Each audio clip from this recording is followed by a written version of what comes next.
Alhamdulillahi Rabbil Alameen, wassalatu wassalamu ala ashrafil anbiya'i wal mursaleen, sallallahu alayhi wa ala alihi wa ashabihi ajma'een. Subhanaka la ilma lana illa ma 'allamtana innaka antal alimul hakim. Respected viewers and listeners, we continue with the 11th hadith in the compilation of 40 ahadith of Imam Nawawi rahimahullah. And just to recap, these are ahadith that Imam Nawawi rahimahullah selected. He selected 40 ahadith which he believed were extremely important, and he presented them to us as a concise summary of all the different ahadith of Rasulullah sallallahu alaihi wasallam. This particular hadith talks about adopting caution when we are dealing with that which is doubtful. Adopting caution with that which is doubtful. And Abi Muhammad al-Hasan ibn Ali ibn Abi Talib سبط رسول الله صلى الله عليه وسلم وريحانته رضي الله عنهما قال حفظت من رسول الله صلى الله عليه وسلم دع ما يريبك إلى ما لا يريبك رواه الترمذي والنسائي وقال الترمذي حديث حسن صحيح. This beautiful hadith is narrated by Abu Muhammad al-Hasan bin Ali ibn Abi Talib radiyallahu anhuma, the grandson of Rasulullah sallallahu alaihi wasallam and the one who was his beautiful fragrance, that is his beloved. And he said that I committed to memory from Rasulullah sallallahu alaihi wasallam the following words: leave that which makes you doubt for that which does not make you doubt. Leave that which you are doubtful about for that which you are not doubtful about. And this hadith appears in both Tirmidhi and Sunan Nasai. Who was Abu Muhammad? Abu Muhammad was Al-Hasan bin Ali bin Abi Talib. He was the grandson of Rasulullah sallallahu alaihi wasallam, and he was born in the 3rd year after Hijrah. After the passing of his father Ali radiallahu anhu was martyred, he was appointed as the Khalifa, and then he gave up this Khilafat to Muawiyah radiallahu anhu to unite the different factions of the Muslim Ummah at that particular time.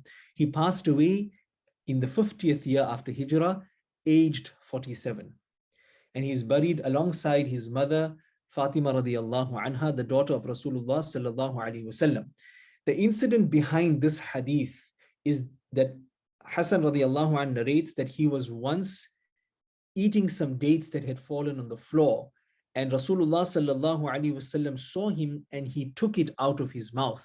Somebody asked that, why are you doing that, O Rasulullah sallallahu alaihi wasallam? Rasulullah sallallahu alaihi wasallam mentioned that the family of Rasulullah sallallahu alaihi wasallam, the Ahlul Bayt, cannot eat from sadaqah, from that which has been given out in sadaqah.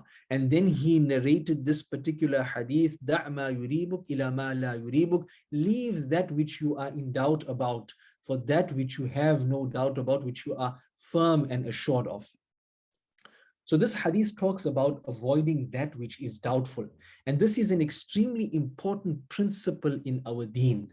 Sometimes when we are faced with certain situations that we are doubtful, is this permissible in Sharia or not? Is this food totally halal or not? Is this transaction permissible or not? Then we have this unrest in the heart, this agitation in the heart, and this is part of our iman. The simple principle that Rasulullah sallallahu alaihi wasallam is teaching us in this hadith, that until you find out, is this halal or is this permissible or not, is this makruh, is this reprehensible or not, then you should rather leave it out and you should do that which you have 100% certainty over. When we stay away from that which is doubtful, what is the outcome of that? Firstly, we will have tranquility in our hearts. We will have itminanul qalb, complete tranquility in our hearts.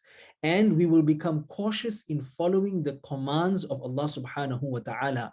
That is, when we are careful about staying away from that which is doubtful, then it is unlikely that we will end up in that which is haram. There's another hadith of Rasulullah sallallahu alaihi wasallam to the effect that when a person stays away from that which is doubtful, then he is certain and he's assured of staying away from that which is haram. But when he continues to delve into that which is doubtful, then very soon, because he is on the border of that which is halal and haram, he will very soon fall into haram. And the other benefit is that when we stay away from that which is doubtful, our du'as will be accepted, the details of which were outlined to us in the previous hadith number 10, that was presented by Imam Nawawi rahimahullah. May Allah subhanahu wa ta'ala give us the tawfiq to adopt this simple principle in our lives, that we should leave that which is doubtful and we should stick to that which we have no doubt about. Wa akhiru da'wana anil hamdulillahi rabbil alameen. Subhana rabbika rabbil izzati amma yasifun wa salamun ala al mursaleen walhamdulillahi rabbil alameen.